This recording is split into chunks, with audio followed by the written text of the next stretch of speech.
Hello, this is just a quick note about the task where you had to compare four texts. First of all, why we have the article and the thesis that will follow you all through the course. First of all, the articles are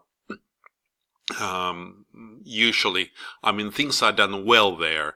There are very high requirements that you have to do things properly to write an article in a scientific journal. On the other hand, in an article, you must do things in a very short way sometimes. You don't have much space. And therefore, it's not always an ideal model for writing a thesis, because if something demands in your thesis a more detailed description, it may not be possible in an article, but it's possible in a thesis.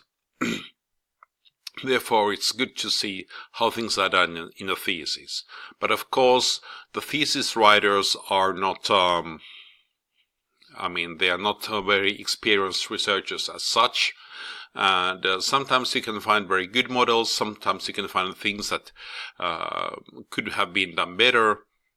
But this is just for you to know that they are a bit different models for you, different benchmarking targets. About the two other texts, I tried to find two extreme examples of what academic writing can be. One, which is autoethnography, which is highly personal, very exceptional in the research writing field, we could say. And the other is electronics, which is just very, very, very factual, very impersonal. Of course, the lesson is that there is not just one way of academic writing. There's not just one style of academic writing. It depends on the